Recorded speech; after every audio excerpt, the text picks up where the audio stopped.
안녕하세요. 자, 이번 시간부터는 프라이빗 에퀴티에 대한 공부를 같이 해봅시다.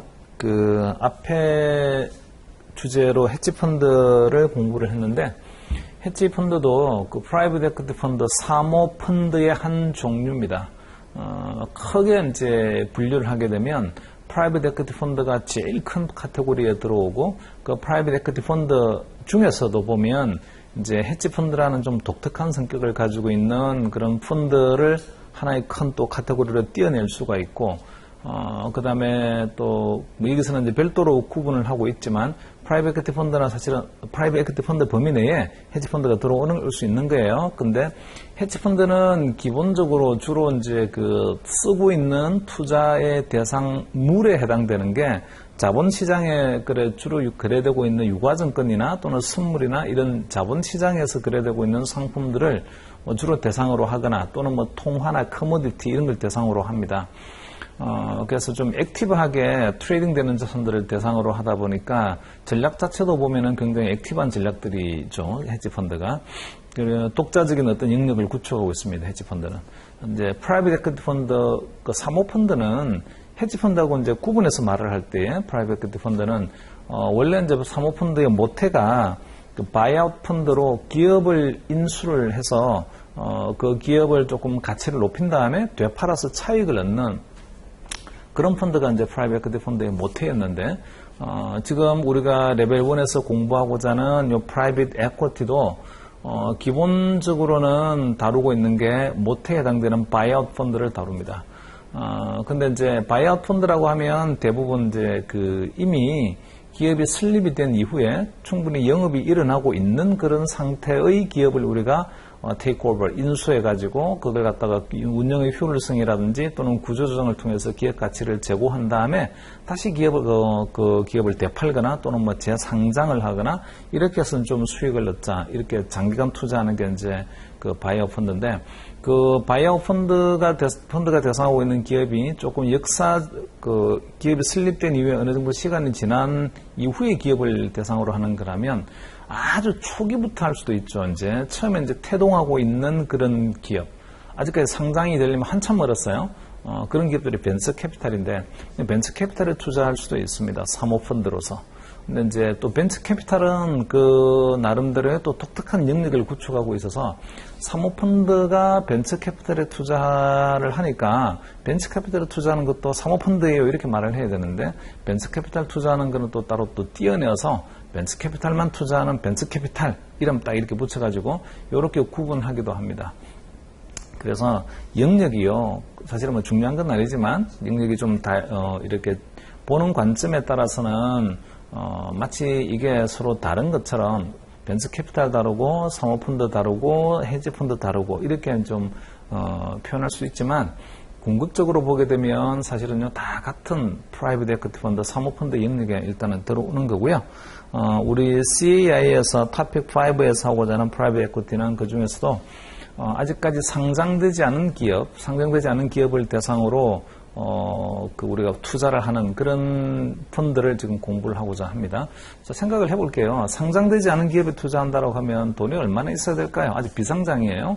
벤처 캐피탈에 투자한다든지 아니면 이제 벤처 단계를 벗어나가지고 이제 스타트업을 조금씩 해가는 이런 단계에 있다든지, 그런데 투자하려면 10만 원 가지고 투자하면 이렇게 될 수 있는 건 아니잖아요.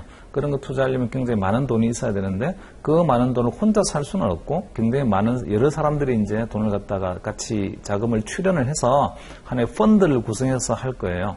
근데 펀드를 구성해서 하더라도 그 돈을 출연하는 사람, 투자하는 사람이 불특정 다수인을 대상으로 하는 게 아니고 좀 소수의, 아주 돈이 많은 소수의 사람들만 대상으로 해서 각각의 사람들한테 좀 거금의 자금을 이렇게 모아서 펀드를 구성을 하고, 그렇게 구성된 펀드를 가지고 아직까지는 상장이 되지 않는 기업을 우리가 좀 투자를 해보자, 이렇게 접근하는 게 프라이빗 에퀴티 펀드입니다.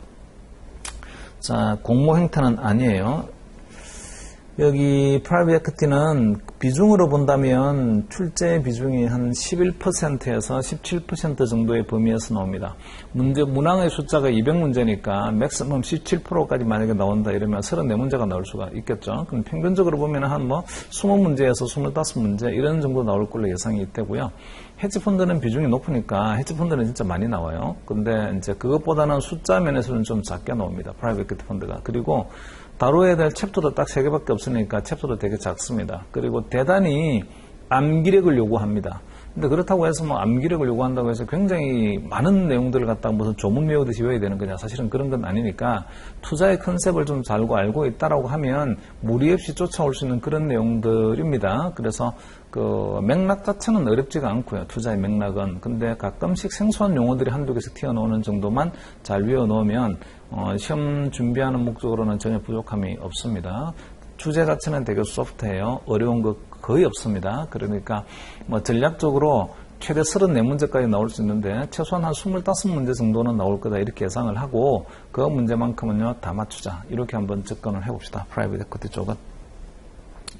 자, 교재 페이지는요 151페이지입니다. 프라이빗 에퀴티 에셋이라고요. 그 투자 자금을 모집하는 형태가 두 가지가 있어요. 하나는 공모가 있고 두 번째는 사모가 있습니다. 공모는 불특정 다수인을 대상으로 해서 자금을 이렇게 모집을 해요. 그러다 보니 그 불특정 다수인을 보호하기 위한 굉장히 강한 규제들이 있습니다. 근데 사모는 그렇지가 않아요. 사모는 자금을 갖다가 모집을 하면 그 자금을 모집된 자금을 가지고 어떤 투자 행위를 하긴 할 텐데 이 사모 형태로 모집할 경우에는 그 투자자에 대해서 보호를 해야 될, 감독기관이 보호해야 될 그런 보호의 벽이 아주 거의 없습니다. 그러니까 사모 형태는 규제로부터 굉장히 많이 벗어나 있어요. 공모는 불특정 다수이니까 그 강한 규제들이 되게 많이 있는데 투자자 보호 장치들이 사모 형태는 그런 것들이 좀 작습니다. 그리고 굉장히 오랜 시간 동안 기다려야 돼요. 사모로 우리가 돈을 투자를 하게 되면. 여기서 프라이빗 에퀴티 에셋이라고 하는 게 그 프라이빗 에퀴티는 사모를 말을 하고요. 그러니까 프라이빗하게 돈을 모은 사모를 말을 하고 프라이빗 에퀴티 사모 자본이죠. 사모로 자금 조달한 거를 어떤 에셋에 투자할 수 있는 거냐? 그게 이제 프라이빗 에퀴티 에셋입니다. 그러니까 여기서 다루고자 하는 거는 이제 투자의 대상을 다루고자 하는데 프라이빗 에퀴티로 사모로 조달된 자금으로 투자할 수 있는 투자 대상 이걸 좀 다루고자 하는데 아니 사모로 자금을 조달했어요. 개 모으듯이 몇 명을 모아가지고 야 돈 좀 내, 돈 좀 내. 너 얼마 있니? 나 10억 있고 나도 10억 있고 10억 있어. 그래가지고 오케이 5명 모아서 50억 가지고 우리가 한번 돈 투자 한번 해볼까? 할 수 있죠 이제. 그래서 그 투자 대상이 굉장히 광범위하게 많은데, 근데 여기서 무슨 굳이 또 투자 대상을 이야기를 해야 되는 거냐? 그 이유는 사모펀드를 말을 하기 위해서예요. 프라이빗 에퀴티 펀드를 이야기하기 위해서입니다. 다음 챕터에서 우리가 프라이빗 에퀴티 펀드를 공부하게 될 텐데, 집합 투자 기구로서 투자의 기구를 하나 만들고 무슨 개모듯이 하는 게 아닙니다. 네가 오야봉을 하고 나머지는 돈을 조금씩 낼 테니까 네가 개주를 하고 이런 의미가 아니라고요. 펀드라는 집합 투자 기구를 만들어서 투자를 할 텐데 그 펀드라는 투자 집합 기구를 만들어서 투자하는 투자의 대상으로 가장 오리지널한 프라이빗 에퀴티 펀드의 투자 대상이 기업입니다. 그리고 기업이라고 하니까 그러면 주식시장에서 주식 사는 거예요? 그게 아니고요. 상장되어 있는 주식이 아니라 비상장된 주식을 대상으로 하고 그러니까 아직까지는 프라이빗한 기업입니다.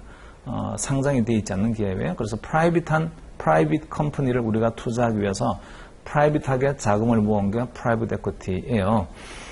자, 주제의 내용들을 한번 보도록 할게요. Overview of Private Equity, Terms and Background. 굉장히 이제 그 기초적인 이야기들이 나와 있습니다. 용어에 대한 이야기가 나와 있는데요. For the purpose of this curriculum, private equity can be categorized into three primary category. 그래서 private equity를 갖다가 크게 세 가지 카테고라이제이션을 한번 해보자. 첫 번째는 벤처 캐피탈이 있고요. 두 번째는 그로스 에쿼티가 있고 세 번째는 바이아웃이 있는데 이게 이제 대상의 차이일 뿐이에요. 아직까지는 상장이 되지 않은 기업이에요. 근데 어떤 엔터프러너 그러니까 기업을 창업하고자 하는 사람이 아이디어를 가지고 이런 사업을 하면 될 것 같아라고 자기 어떤 아이디어가 하나 있습니다. 그러면 그 아이디어를 보고요, 사람들이 투자를 할 거예요. 그렇게 투자하는 게 벤처 캐피탈입니다. 그러니까 벤처 캐피탈은 스타트업 컴퍼니, 이제 막 시작하고자 하는 기업을 대상으로 자금을 투자하는 게 벤처 캐피탈이고, 그 다음에 그로스 에쿼티는 그 벤처 캐피탈이 웬만큼 이제 시장에서의 가능성을 확인을 했어요. 그리고서는 이제 매출이 일어나고 있습니다. 이렇게 매출이 일어나고 있는 단계에 돈이 들어가는 게 그로스 에쿼티입니다. 그리고 세 번째에 나와 있는 바이아웃은, 자, 이제 기업이 굉장히 좀 성숙했어요. 잘 돌아가고 있어요. 근데 보니까 뭔가 운영의 좀 효율성에서 떨어집니다. 쓸데없이 방만한 투자를 한 것도 있기도 하고, 경영진이 좀 무능하기도 하고, 그래서 이거를 경영진을 좀 교체를 한다든지, 또는 이런 사업부 두 개를 합친다든지, 이렇게 해서 운영의 효율성만 조금 높이게 되면 기업 가치가 훨씬 더 좋아질 것 같아. 자, 그럴 때에 그 회사의 지분을 갖다가 사버리는 게 바이아웃입니다. 그래서 이제 대상으로 하고 있는 차이가 있을 뿐이에요. 굉장히 early stage, 기업이 처음에 딱 태동되는 단계에 돈 들어가는 거다, 벤처 캐피탈. 그리고 웬만큼 이제 매출이 이제 일어나기 시작하는 시장에서의 이제 잠재력이 확인이 되는 그 시점에 돈이 들어가는 거다, 그로스 에쿼티. 그리고 조금 멀추어되어서 기업이 좀 성숙한 이후에 이런저런 운영의 비효율성이 발생을 할 때에 그 기업을 도로 있잖아요, 도로 되사서 주주를 다 내쫓아버릴 수도 있고 경영진을 다 내쫓아버릴 수도 있습니다. 자, 제가 그 기업을 완전히 테이크오버 해가 인수를 해서 기업의 운영 효율성을 확 높이고 구조조정을 해서 기업의 다운사이징을 하고 이렇게 해서 기업 가치를 높여서 나중에 되팔고 나오고자 하는 목적으로 투자하는 게 바이아웃입니다. 세 종류가 일단 있어요. 대상이 차이일 뿐입니다. 그래서 뭐 줄거 놓으세요. 벤처 캐피탈은 스타트업 컴퍼니가 대상이고, 그로스 에쿼티는 이머징 컴퍼니가 대상이고, 그 다음에 바이아웃은 머추어 컴퍼니가 대상이다. 이럴 차이일 뿐입니다. 밑에서 at a high level, private equity investment provide the capital needed by private company to develop and hopefully succeed. 그래서 private equity investment라는 게 뭐니? 프라이빗 에쿼티 인베스트먼트라는 게 프라이빗한 컴퍼니, 아직까지는 상장되지 않는 기업에다가 지분 투자하는 게 프라이빗 에쿼티야. 그리고 목적은 뭔데 보면은 나중에 성공할 수 있지 않니? 이런 거죠. 상장을 하거나 아니면 그 기업을 키운 다음에 남은 다른 기업에도 팔더라도요, 그때 높은 수익을 얻을 거야. 이를 목적으로 투자하는 게 프라이빗 에쿼티 인베스트먼트입니다. 위험이 크죠. 그래서 이거 뭐 성공할 수도 있고 실패할 수도 있습니다. 잘 되면 살아남으면 크게 성공하는 거고, 안 되면 실패하는 거죠, 이제. 그리고 시간도 많이 필요합니다. long time horizon 필요해요.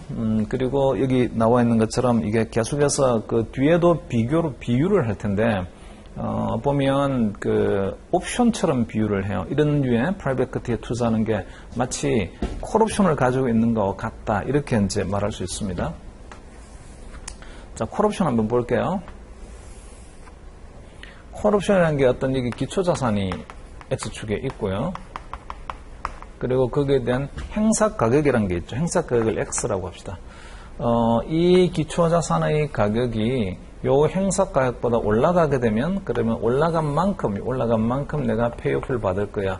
이게 우리 앞에서 이제 헤지펀드에서 여러 번 나왔지만 콜옵션을 가지고 있는 포지션이죠. 그래서 롱콜 포지션이 받는 페이오프입니다.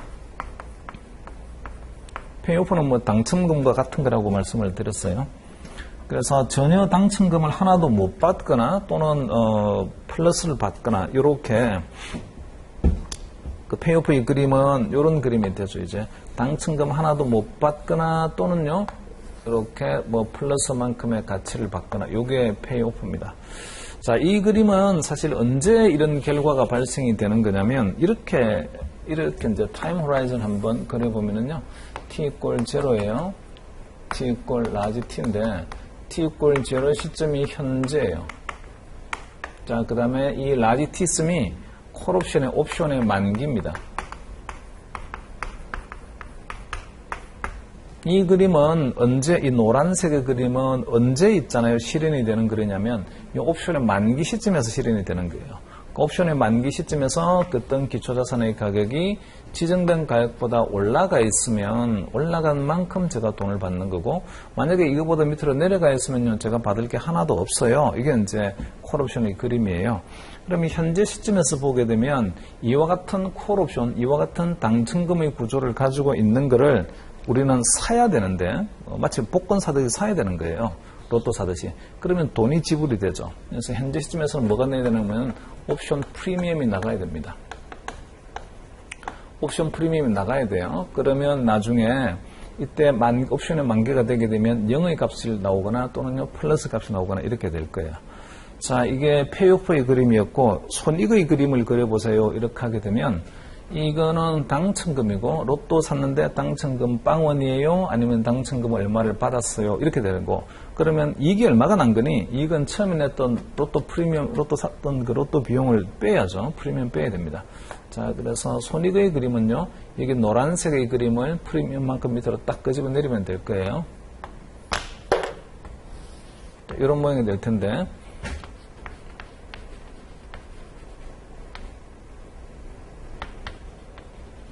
이게 옵션 프리미엄만큼 나갔죠. 이만큼 나갔어요.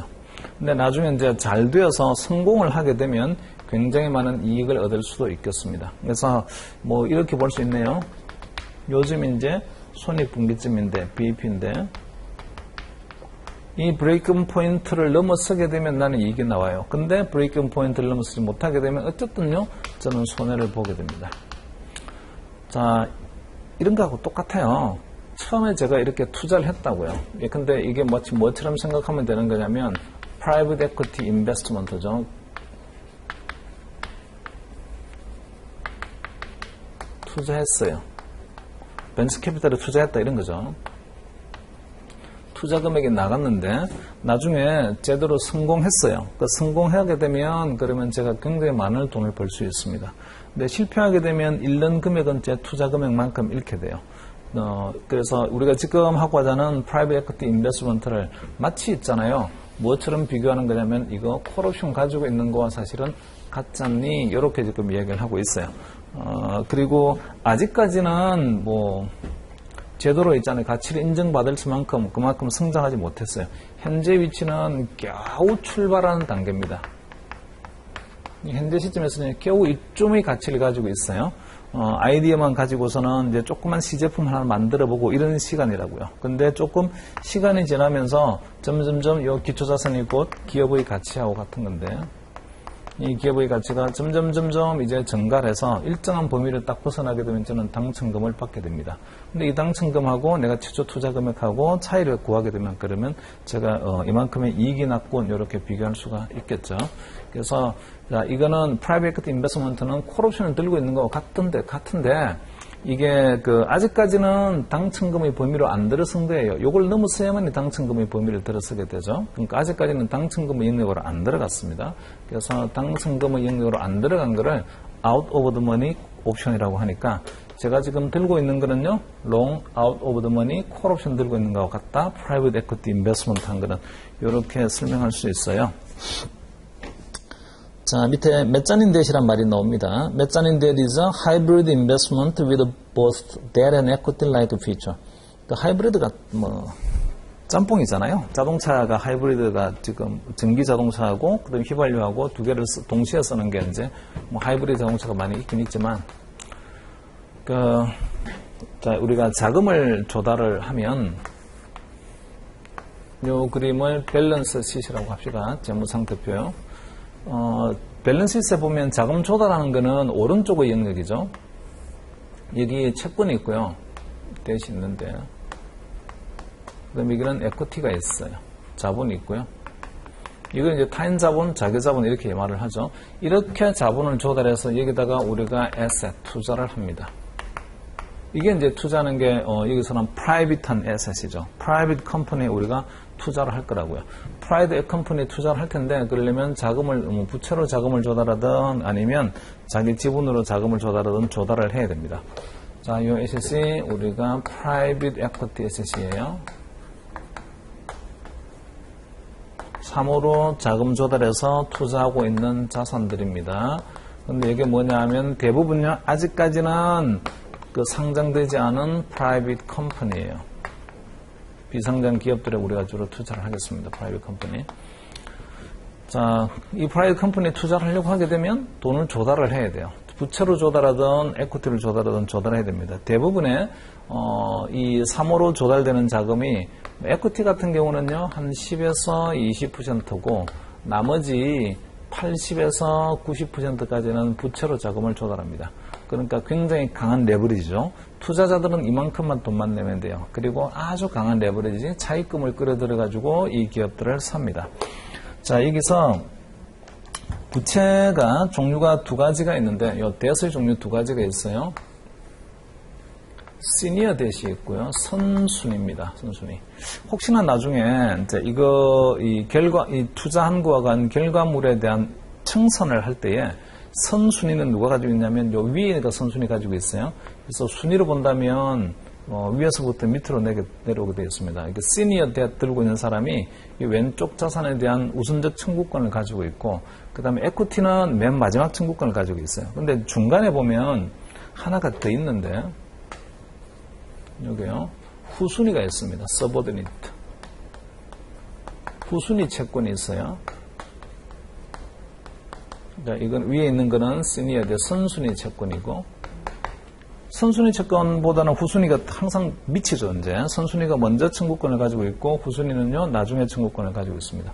자, 구조는 이렇습니다. 선순위 채권한테는요, 예컨대 하이 쿠폰, 높은 쿠폰을 줘요. 순위도 높지만 쿠폰도 높게 줘요. 그리고 만기는 짧습니다. short maturity. 짧은 만기로 뭐 약간 높은 쿠폰을 줍니다. 뭐 높은 쿠폰 준다고 해서 뭐 대박 터지는 쿠폰을 준다 이러진 않고요. 뭐 일반적인 채권에 비해서는 쿠폰이 좀 높은 거죠. 그 이유는 이게 위험하기 때문인데요. 다른 투자하고는 기업하고는 좀 다르게 하이 쿠폰 주고 만기는 되게 짧습니다. 그 다음에 서버든에 대해서는 이거는 후순위니까 사실은 더 위험하니까 쿠폰을 많이 줘야 될 텐데 그렇게 하지 않고 이거는 상대적으로 좀 쿠폰이 낮아요. 일반적인 후순위채에 비해서는 쿠폰이 훨씬 더 작습니다. 그리고 만기는 또 길어요. 롱 머추리티. 야, 만기도 길면서 쿠폰도 작게 준다 이런 구조니까 그럼 이거 왜 투자해? 이런 생각이 할 수 있는데 여기다가 뭔가 주식을 받을 수 있는 권리 이런 걸 줍니다. 그래서 일반 요 시니어 뎨 같은 경우는 얘가 잘 되게 되면 마치 주주처럼 참여할 수는 없어요. 근데 여기 있는 후순위 채권 가지고 있는 사람은 혹시나 이게 성공해서 잘 되게 되면 마치 밑에 있는 주주처럼 나도 뭔가 지분 청구를 하고 싶어 이런 권리를 따로 줄 거라고요. 그래서 여기다가 이런 거를 줄 거예요. 뭔가 에쿼티 키커 같은 걸 줄 텐데 에쿼티 키크라는 게 주식에 대한 일정한 비율을 요구할 수 있다든지 나도 주주처럼 지분 얼마 주세요 이와 같은 그런 주식에 대한 청구권을 갖다가 조금 같이 붙여줍니다. 이러면 낮은 쿠폰 줘도 상관은 없죠. 쿠폰을 좀 작게 주더라도 뭐가 있냐면 에쿼티 키크라는 근데 주식 청구권이라든지 나도 주식 주세요 이런 거죠 이제. 이런 류의 권리를 갖다 더 붙여줄 거예요. 그래서 사실 요거 이제 서버디니티 뎨 같은 경우는 보게 되면 이거 확실한 채권도 아니고 확실한 지분도 아니고 자기자본도 아니고 중간에 끼어 있어요. 그래서 이런 식으로 요렇게 하게 되면 이거는 완전 채권의 성격이고 그럼 이렇게 하게 되면 그냥 주식의 성격인데 두 개를 동시에 가지고 있어요. 이렇게 두 개를 동시에 가지고 있는 거를 메자닌 파이낸싱이라고 합니다. 메자닌 파이낸싱 또는 메자닌 뎨이라고 해요.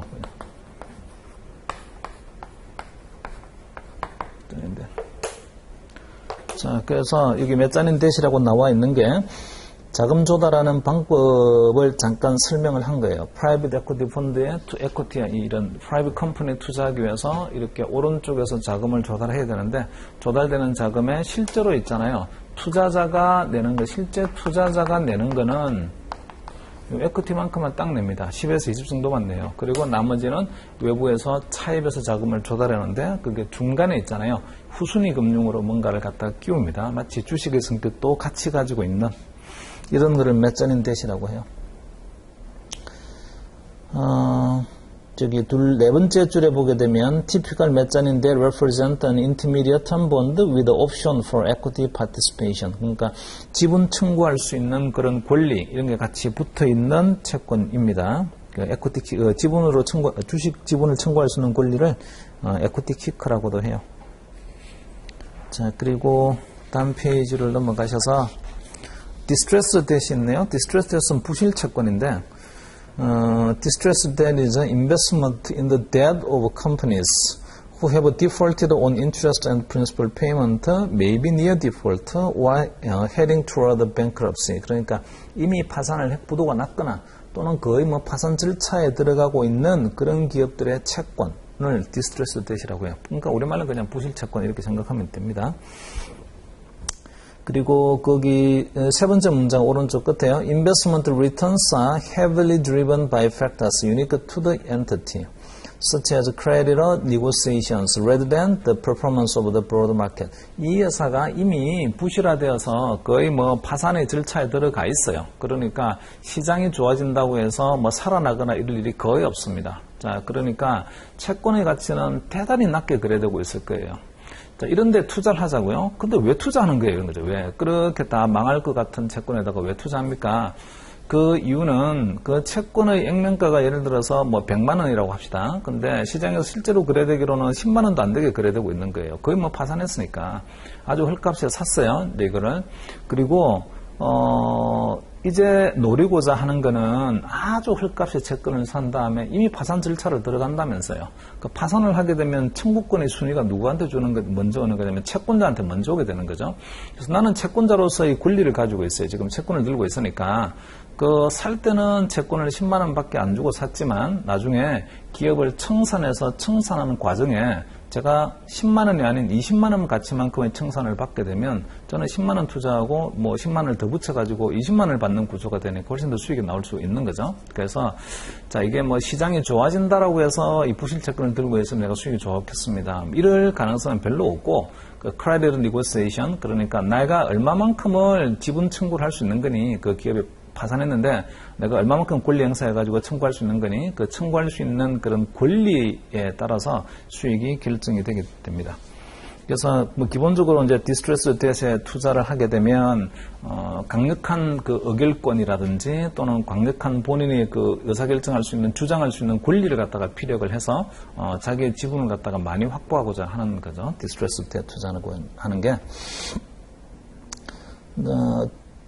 뭐 물론 이게 뭐 잘 된다라고 하게 되면 그럴 리는 진짜 별로 없지만 이 회사가 혹시나 되살아나서 턴어라운드 할 수도 있어요. 뭐 아주 드문 경우지만 그래서 야 기사 회생했네 이런 말이 있죠. 거의 죽었던 기업이 살아났는데 그러면 저는 헐값에 산 채권이 다시 있잖아요. 액면가만큼 또 올라오게 됩니다. 그럴 경우는 굉장히 낮아요. 하지만 그렇지 않다고 하더라도 저는 그 파산 절차를 가더라도 충분한 제가 영향력을 형성을 해서 나는 채권자로서의 권리를 먼저 주장하고 그러다 나는 잔여재산에 대한 청구권을 먼저 받게 되면 나는 수익을 얻을 수가 있다는 거죠. 그래서 The debt itself may trade at a fraction of its face value. 액면가의 굉장히 작은 뭐 퍼센티지로 그 거래가 되는데, but appreciation can come from turnaround or bankruptcy restructuring. 그래서 이게 턴어라운드에서 기업이 회생을 하거나 또는 파산 과정에 뭐 아예 파산으로 가지 않고 그 구조조정 절차를 거쳐가지고 기업이 되살아나는 경우도 있어요. 이렇게 하게 되면 또 채권의 가치가 올라가게 됩니다. 뭐 그럴 때 이제 수익을 좀 얻고자 하는 거고 주로 이런 거를 투자하고자 하는 게 벌처 펀드들이에요. 벌처 펀드들. 옆에 이제 써 있는 게. 자, 밑으로 내려오셔서 레버리지드 론이라는 것도 있죠. 레버리지드 앞으로 쓰고자 하는 용어들에 대한 이야기라서요. 레버리지드 론은 이미 부채가 굉장히 많은 기업이에요. 그러니까 부채를 되게 많이 들고 있는데도 불구하고 추가적으로 대출을 더 받았어요. 이런 론을 레버리지드 론이라고 합니다. 그러니까 레버리지드 론은 빌려주는 사람의 입장에서 보게 되면 대단히 위험한 대출입니다. 레버리지드 론은. 그리고 이런 레버리지드 론은 그 어떤 특정한 은행이라든지 금융기관 하나만 있잖아요. 그 돈을 빌려주는 게 아니고 대부분 보게 되면 신디케이트를 구성을 합니다. 그래서 뭐 이쪽 은행, 저쪽 은행 여러 은행들이 있잖아요. 그래서 합쳐가지고 일정한 금액을 빌려주자. 자, 이런 식으로 레버리지 론을 그 빌려주게 돼요. 뭐 이것도 이제 용어니까 그 용어 정도 보시고요. 밑으로 오셔서 Three Forms of Pre-IPO Private Equity Investing이라는 거 봅시다. 자, IPO 하기 전에, 그러니까 IPO라는 게 그 상장을 하는 거잖아요. IPO가 Initial Public Offering이니까 그 Public Offering이라는 게 그 기업 공개를 하는 거거든요. Public Offering. 그러니까 그 전에는 몇 명의 그 창업주들이 지분을 다 가지고 있다가 이제는 그게 그 상태로는 기업을 더 키우기가 어려워요. 추가적인 자금이 많이 필요합니다. 처음에 이제 핫도그 장사를 시작을 했다가 그때는 뭐 몇 명 혼자서 장사할 수 있죠. 근데 장사가 잘 됐어요. 그러니까 친구를 불러들여가지고 같이 사업 파트너를 할까 해가지고 몇 명의 친구를 불러들여서 또 뭔가 자본을 더 많이 한 다음에 이런저런 분점도 내고 많이 했습니다. 자, 그러다가 또 사업이 더 잘 됐어요. 그러니까 이런저런 프랜차이즈를 계속 이제 내야 되는데 지금 가지고 있는 자본으로는 어림도 없습니다. 이럴 때는 이제 그 기업 공개를 해서 그 기업 공개하는 게 퍼블릭 오퍼링입니다. 기업 공개한다는 게 회사 구경하러 오세요 이런 얘기가 물론 아니죠. 그 기업 공개한다는 게 지분을 공개하는 거예요. 누구든지 있잖아요. 지분 참여를 하세요라고 신주를 발행합니다. 그러면 호시탐탐 나도 저 회사에 주주로 참여하고 싶어 이런 사람들은 그 새롭게 신주가 발행이 되게 되면 그 발행된 신주를 내가 취득을 해서 나도 이제 주주 행사를 할 수가 있는 거죠. 이런 게 퍼블릭 오퍼링인데 공모 형태로 이제 자금을 모집하는 게 퍼블릭 오퍼링인데 이니셜 퍼블릭 오퍼링이니까 처음으로 최초 기업 공개를 하는 겁니다. 자, 그렇죠. 벤처 캐피탈로 시작을 해서 그로스 컴퍼니로 조금 크다가 나중에 웬만큼 시장의 성장성이 있고 매출의 레코드가 계속 쌓이게 되면 그때 가서 IPO를 하게 돼요. 이제 기업 공개를 하고 그리고 상장을 하게 되죠. 근데 우리가 지금 하고자 하는 거는 프라이빗 에퀴티 인베스팅이라서요. 프리-IPO입니다. 아직까지는 상장하기 전에 기업 공개하기 전에 이 기업에다가 한번 투자를 해볼 텐데 세 가지 형태가 있어요. 자, 그게 given an investment strategy of providing capital to firms that will ultimately become publicly traded corporations. There are three forms of a private company investment designed to facilitate investor exits via initial public offering. 그러니까 궁극적인 목표는 뭐냐면 상장을 해서 유가증권 시장에 상장을 해가지고 빠져나올 거예요. 자, 그 상장을 해서 빠져나오는 게 궁극적인 목표인데 들어가는 단계에 따라서 벤처 상태에서 들어가는 건지 그로스 상태에서 들어가는 건지 아니면 나중에 기업이 좀 성숙한 다음에 들어가는 건지에 따라서 세 가지 형태를 구분해 볼 수 있습니다. 벤처 캐피탈이요. 벤처 캐피탈은 자금을 갖다가 공급을 하는 거죠. Young entities with a minimal to no operating history. 그러니까 거의 영업을 해본 그런 히스토리가 없는 상태입니다. 완전 아이디어만 가지고 이제 기업을 시작을 했어요. 이런 데다가 투자하는 게 벤처 캐피탈이고, 그리고 그 벤처 캐피탈은 다섯 번째 줄이군요. 보면, 다섯 번째 줄 오른쪽에 보시면, A venture capital investor will look to work with the company's owners to build a business and generate revenues and profits. 자, 이게 좀 차이가 있는데, 벤처 캐피탈에 투자하는 투자자는, 자, 누군가가 분명히 그 엔트로프로너가 있어요. 아주 뛰어난 아이디어를 가지고 이런 걸 한번 해보는 게 어떨까라고 어떤 아이디어를 가지고 있는 사업의 아이디어를 갖고 있는 사람이 있습니다. 이 사람이 이제 자기의 그 주머니 돈을 가지고 처음 시작을 하긴 할 거예요. 근데 사업화시키기는 돈이 모자라죠. 이때 벤처 캐피탈리스트들이 자금을 투자를 합니다. 자, 벤처 캐피탈리스트는 자금을 투자를 한 상태에서 그냥 이 사람한테 알아서 네가 아이디어를 다 해보세요 이러지를 않고 같이 액티브하게 경영에 참여를 합니다. 그래서 같이 고민도 하고 비즈니스 플랜도 짜기도 하고 이렇게 하면서 같이 동고동락을 하는 거예요. 돈도 같이 들어가서 동고동락을 합니다. 그리고 나중에는 이제 궁극적인 목표는 그렇게 동고동락을 하다가 나중에는 그 기업이 이만큼 커지게 되면 유가증권 시장에 상장을 해서 대박을 터뜨리고 그때는 빠져나오자 이런 거죠. 이제 그때 지분을 다 팔고 빠져나오자. 그리고 그 밑에서 gross equity라는 거 보세요. gross equity. gross equity는 serve the purpose of providing working capital and cash financing to develop products, build markets and increase capacity to companies that have established business models and steady base for generating return. 이제 타겟이 누구냐면 두 번째 문장 오른쪽에 보면요. Companies that have established business models and a steady base for generating revenue라고 되어 있어요. 이미 사업 모델은 또 확보가 되었어요. 그리고 수익도 매출도 웬만큼 일어나고 있는 그런 이제 회사에 투자를 하는 게 gross equity입니다. 자, 그리고 그 밑으로 또 내려오세요. 그 보면은 buyout도 있습니다. buyout can take two forms. 두 가지 형태가 있는데, buyout은 그 우리말로는 이제 기업 인수를 buyout이라고 해요. 그러니까 기업을 인수하는 건데, 기업을 인수하는 형태가 두 가지가 있습니다. 그 교재에도 나오지만, 첫 번째 방법은요, 이런 게 있어요. 이미 그 상장이 되어 있는 기업이 있어요. 상장 기업. 그 상장되어 있는 기업이 퍼블릭 컴퍼니죠.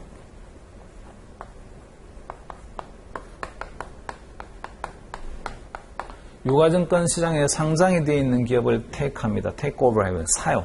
그러고 난 다음에 퍼블릭 컴퍼니를 프라이빗 컴퍼니로 바꿉니다.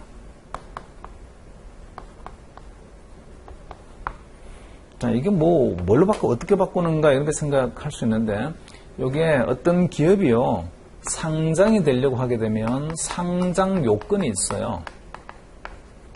이런 요건을 충족해야만이 상장이 되는데, 그 상장 요건 중에 보게 되면, 그 소액주주에 대해 있잖아요. 그죠?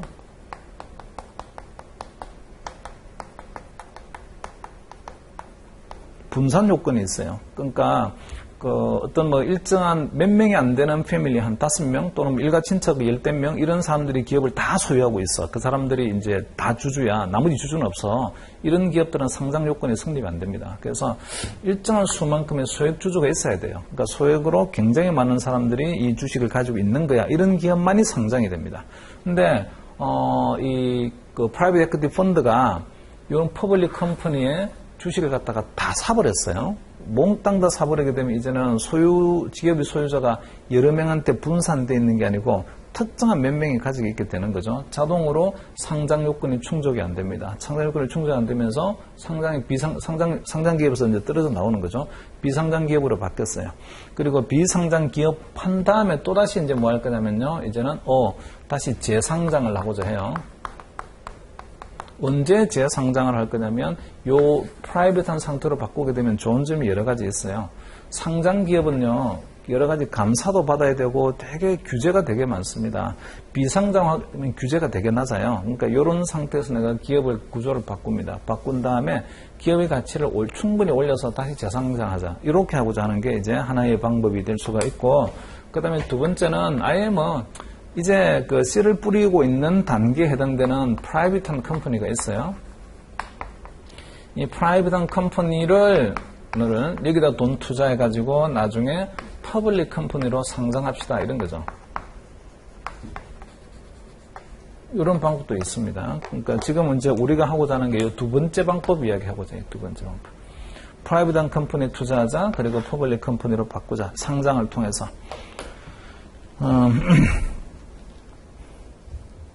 그게 맨 마지막에 buyout이라는 데 나와 있죠. 그 밑에 두 번째 문장을 보시면 the difference between this form of investment and the previous two is that the buyout typically involve a new investor obtaining total control. total control에 동그라미 칠까요?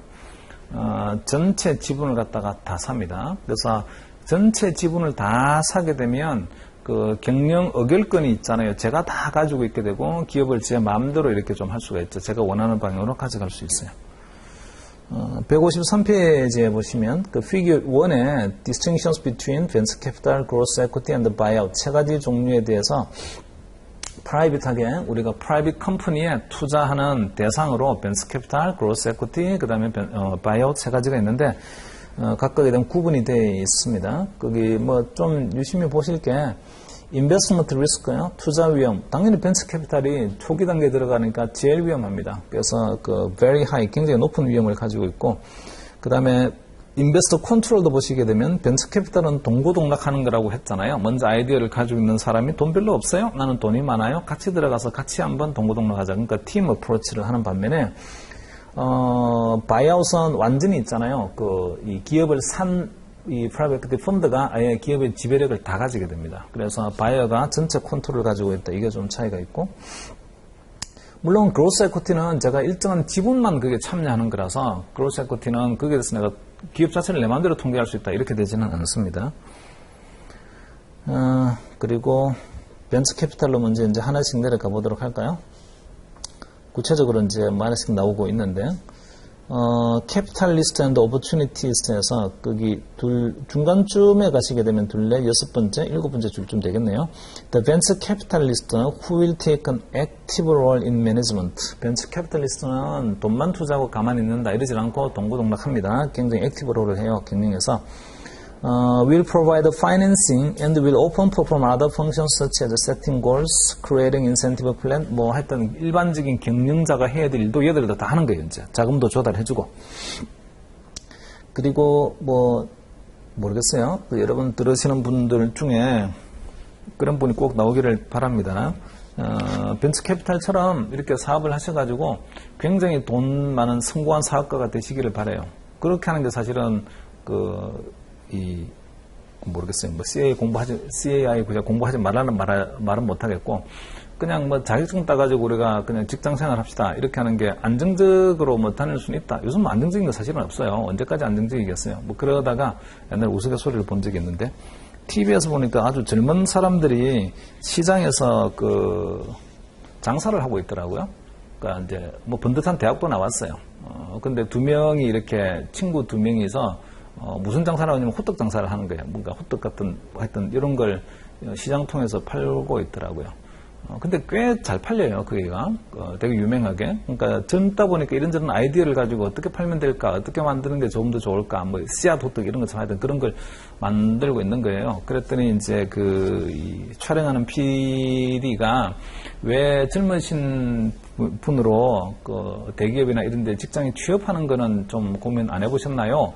이렇게 물었더니 그게 일반적으로 많은 사람들이 가고자 하는 뭐 보편적인 길이니까 했더니 젊은 젊은 사장이죠. 이야기를 하더라고요. 어차피 직장 생활을 해도 나중에 다 만나는 거는 이렇게 자영업에서 다 만나요. 그러니까 나는 미리 들어와가지고 자영업에서 나는 성공해서 있을 거예요. 이런 이야기를 하는데 제가 그 이야기를 들으면서, 어떻게 보면은 뭐, 당연한 이야기 같기도 하고, 어떻게 보면은 직장에서 열심히 일해가지고 과연, 직장이 끝날 때에 나는 다시는 또 다른 자영업의 길로 가지 않아도 생계를 위한 자영업을 가지 않아도 될 만큼 그렇게 여유 있는 직장 생활에 경제력을 쌓을 수 있는 사람이 몇 명이나 있을까? 사실은 그 직장 생활 끝나고 난 다음에 별로 없을 것 같아요. 어쨌든 그만두고 나더라도 또 다음 생계를 위해서 뭔가 자영업을 해야 되는 그런 게 몰리는 게 거의 대부분이라고요. 근데 이제 이 젊은이들은 미리 이제 아예 자영업에 들어와가지고 자기는 자리를 잡고 거기 성공하겠다 이거죠. 그래서 저는 뭐 인생에 정답이 없으니까 여러분들도 CA 공부를 하시다가 공부 못하겠다라든지 또는 뭐 공부를 해가서 또 뭐 목적한 바를 이루고 난 다음에 나중에 본인만의 사업을 이렇게 좀 하셔가지고 성공을 해서 제 세대에는 이루지 못하지만 자식 세대나 그 다음 세대한테는 금수저가 아니고 다이아몬드 수저를 물고 태어날 수 있게끔 하면 다 좋겠죠. 그렇게 되시기를 바라요. 자, 근데 어쨌든 처음 기업을 시작할 때요, 비즈니스 플랜도 좋아야 되고, 그 다음에 사업 모델이라든지, 그 다음에 실행력이라든지, 이런 것들 다 좋아야 되긴 하는데, 아무리 머리가 좋고, 사업 모델이 다 좋고, 열심히 발품을 띄고 하더라도요, 돈이 없으면 말짱꽝입니다. 그래서 처음에 스타트업에서 키워가는 단계에서는요, 파이낸싱, 자금 조달, 그리고 현금 관리, 자금 관리 어떻게 할 거니, 이게 생존을 결정을 하게 돼요. 그래서 굉장히 좋은 아이디어가 있음에도 불구하고 돈이 없으면 그냥 꽝입니다. 무너지게 돼 있어요. 여기도 보면 나와 있지만 밑에서 네 번째 문장 보세요. 오른쪽 끝에 Financial management in this stage is critical as cash is needed to build the business. 사업을 계속 키우려고 하게 되면 돈이 필요합니다. 그래서 자금 관리가 아주 중요해요. 용어에 보니까 캐시 번 레이시라고 있네요. 현금 소진율이 있습니다.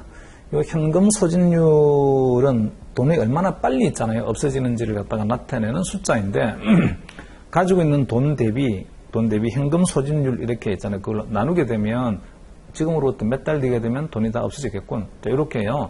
돈이 번아웃 될 수 있는 시점을 대충 예상해 볼 수 있습니다. 자, 그럼 용어 기억해 놓으시고요. 다음 페이지 154페이지로 넘어오셔서 Securities as goals 봅시다.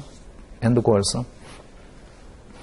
벤처 캐피탈 securities can be preferred stock. 그러니까 벤처 캐피탈에 우리가 이제 들어가게 되면 돈을 갖다가 투자를 하는 거잖아요. 돈을 투자하게 되면 뭘 받아야죠. 돈 투자해야 되면 영수증만 받자 이러지는 않을 거고, 그것도 기업이니까 벤처 캐피탈도 기업으로 설립이 된 거니까 거기서 우리는 주식 같은 걸 받을 거예요.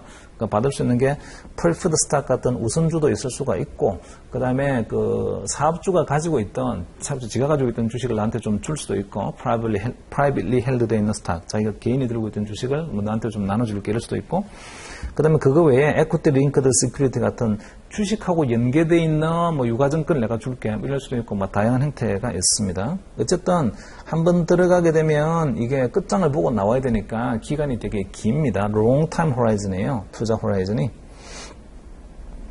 그리고 거기 세 번째 문장에 보면은 VC exits. 그 exit이라는 게 이제 출구 전략인데 또는 뭐 자금 회수 전략, 벤처 캐피탈에 들어갔다가 어떻게 빠져나오는 겁니까? 이제 출구 전략에 보면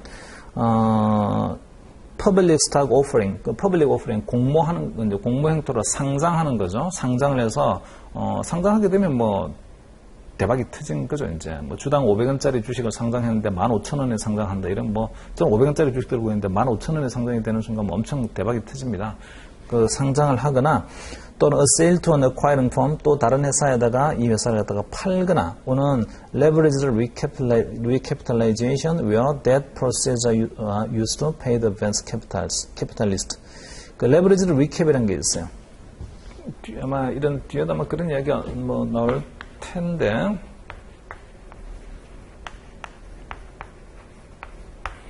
줄여서 이제 레버리지드 리캡이라고 합니다. 리캐피탈라이제이션이라고 하는데요. 리캐피탈라이제이션은 게 자본 구조를 재조정하는 거잖아요.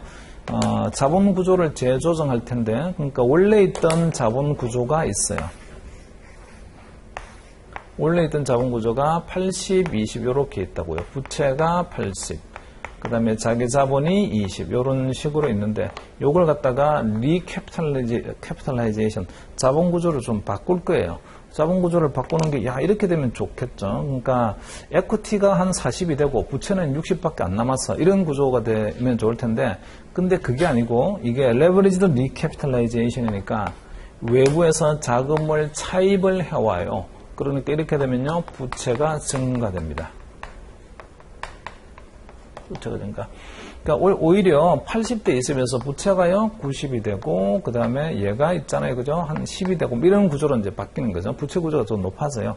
왜 그렇게 되었나요? 왜 이렇게 부채를 갖다가 증가시키는 겁니까? 이 증가된 부채를 가지고 어디에 쓸 거냐면 애초에 있는 주주들한테 있잖아요, 그죠? 돈을 줄 거예요. 그러니까 주주들한테 돈을 주긴 줘야 되는데 그 줘야 되는 돈을 딴 데서 차입해가지고 자금을 조달해가지고 보상을 해주는 거죠, 주주들한테. 그게 레버리지드 리캐피탈라이제이션입니다. 자, 그리고 investment structure. include convertible preferred stock, convertible note, convertible debenture 뭐 이렇게 말들이 있는데 다 보면 convertible이라는 말이 있잖아요. 그 convertible은 주식으로 전환할 수 있는 권리인 거죠. 그러니까 전환 우선주, 그러니까 보통주 주식으로 전환할 수 있는 우선주를 제가 투자를 하거나 또는 주식으로 바꿀 수 있는 채권으로 제가 받거나 이런 겁니다. 뭐, 이거 앞에서 우리가 이제 그 컨버터블 본드 공부했으니까요. 그 컨버터블 본드 공부했던, 헤지펀드에서 공부했던 거, 그거 기억하시면 될 것 같습니다.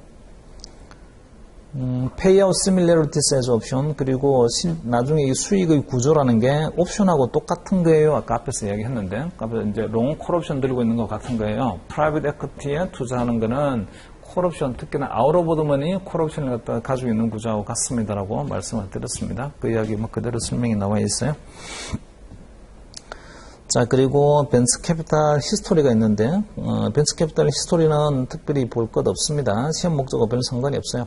그전에는 벤처 캐피탈 투자가 잘 안 되었어요. 굉장히 위험하거든요. 그래서 이거 투자를 했다가 망하면 어떡하는 거니 이렇게 되었는데 이런 벤처 캐피탈에 투자하는 게 개인만 투자하는 게 아니라 굉장히 돈을 많이 필요로 합니다. 벤처 캐피탈에 투자하려고 하게 되면. 그래서 연기금도 투자를 하고 이런 다른 기관 투자들도 투자를 하는데 그런 기관 투자자들이 벤처 캐피탈에 투자를 하려고 하게 되면요.